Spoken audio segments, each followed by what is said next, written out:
actually what puts us on the map, the Athabasca oil sands. That is exactly where the oil is coming out of and the serious economic opportunity resides. Now, if you look at Fort McMurray, has anybody in the room been to Fort McMurray? A few folks. So it's really an incredible story, Fort McMurray. The home prices are almost 100% higher than Edmonton. Waitresses are making over $100,000 a year. If you work at Tim Hortons, you're making about $35 an hour. It's a crazy, crazy place. I've never actually been myself, but it's just an absolute insane boom town.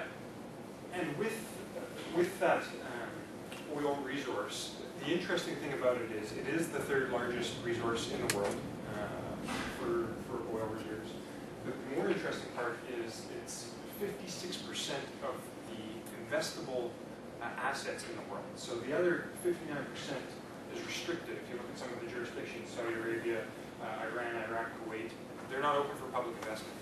That's the real benefit of what Alberta has going for it. So taking a look at our economy, we're in a very significant, we're actually in a technical labor shortage. A lot of the folks that we talk to is 5% unemployment is a fully running economy. We're now at about 4.5%. We came down to Seattle actually in August to do a recruitment mission to hire skilled trades workers. That's how bad the need is right now for skilled trade people in Edmonton, in Alberta. We expect over the next 10 years to have a labor shortage of 110,000 workers. That is the biggest thing holding back our economy right now, is having access to talent and skilled labor. So you can see there's a little, see a little blip. That was some sort of world financial crisis. And now we're back up, suspecting about 3.5–4% GDP growth going forward for the next 5–6 years. This is another interesting chart. This is in millions, if you can believe it. Capital investment. So these are the planned projects that are on the books, ready to go, either underway or about to get going. $166 billion worth of projects in northern Alberta alone. That includes infrastructure, includes the projects going on in the oil sands, includes, you can see all the variables there. Obviously, the oil sands at $130 billion makes up the majority of it. But again, just an insane amount of activity. Now, to keep up with that activity and to support that activity, we need workers. As I was mentioning before, it's the access to talent and labor is what's holding us back. And since over the last 10–12 years, you can see we haven't actually recorded any net outbound migration from the city, and our population is growing hugely as well to keep up with that economic pace. So some of the interesting things that are sort of in the research innovation space, and as well that maybe lend themselves a little bit closer to your area of expertise in clean tech. We are a very research and innovation heavy city. We have over 17 research facilities, predominantly focused on enhanced recovery, carbon capture, environmental issues.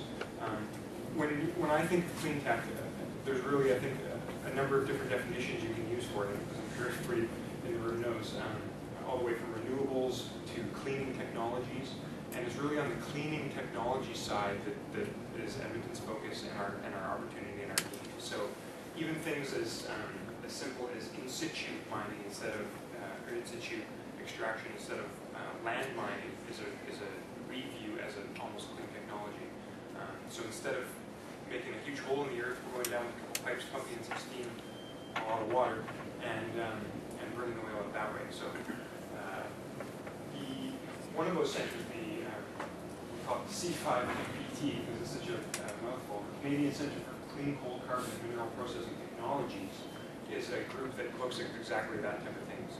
How do we get the oil out from in situ processes in a more environmentally way, reusing water, using solvents instead of heavy amounts of steam?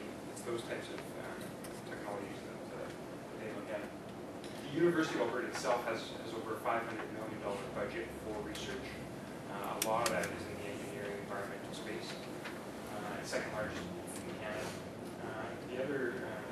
Another center, the National Institute for Nanotechnology, is looking at new materials that we might be able to use to make the oil sands operate. operations more environmental. So if the materials can last longer, if they can withstand the conditions better, it can increase the efficiency of the operations and reduce the amount of power that can be used by that much.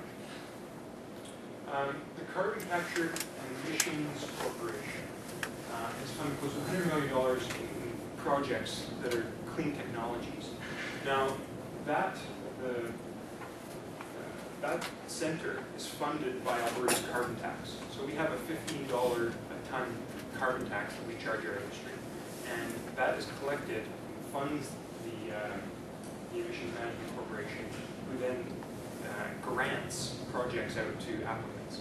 So it's another way that we're using the carbon tax to reinvest into clean technologies, the clean tech sector. Also a number of projects going on in carbon capture and sequestration. So the government of Alberta invested $2 billion in these 4 projects, doing slightly different things, but all with the same sort of goal. So the Alberta Carbon Trunk Line takes the CO2 and actually pumps it out into traditional oil fields so that they can use that in their in situ processes to be able to reuse that for the extraction. The Shell Quest is capturing and storing 1.2 million tons annually. The Swan Hills Synfuels project, they actually are taking synthetic gas from underground and unminable coal beds because it's so deep. And then the last one, the Project Pioneer, there is capturing again and storing very far underground, 2,600, 2,800 meters underground. So from some of the environmental areas of the economy, the Edmonton Waste Management Centre actually has a lot in common with what Elizabeth does at Harvest. It currently diverts 65% of Edmonton's waste from landfill.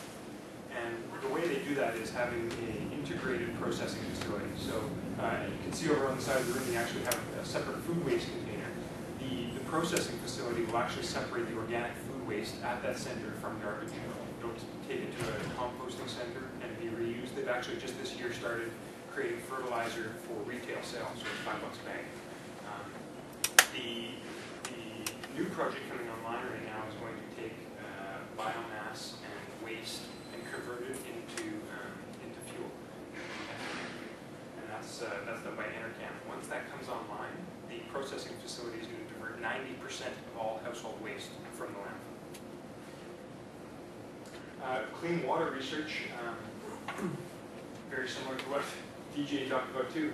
EPCOR, our local utility company, has been spending a lot of time and resources in investigating the opportunities for the different technologies in clean water. They have a number of assets throughout Alberta and internationally, I believe, looking at exactly that. And then enhanced oil recovery, obviously I've touched on that one I think quite a bit already. Just looking at new, better ways, more efficient processes of getting the oil out of the ground in an environmentally sustainable way. I thought I'd throw this in as well, just to sort of highlight the research aspect of our economy. So Edmonton Economic Development owns, with the city, a large park in the south of Edmonton and manages it. And what it is an incubator for startup companies. So subsidized lease space. If you're just starting up, you've got a novel idea. You get to be housed with people of like interest and like abilities, so that you guys can talk across the wall and share ideas and tell secrets and learn from each other in that process. And we're actually just looking now at expanding this out to the larger areas as well. So we even have some significantly large-size companies there doing all of their research in this park as well. That's it for me. I have to fly out again back home this afternoon, but I do have a couple hours after the presentation if anybody would like to chat more specifically about Edmonton or Alberta or the opportunities. I'd be happy to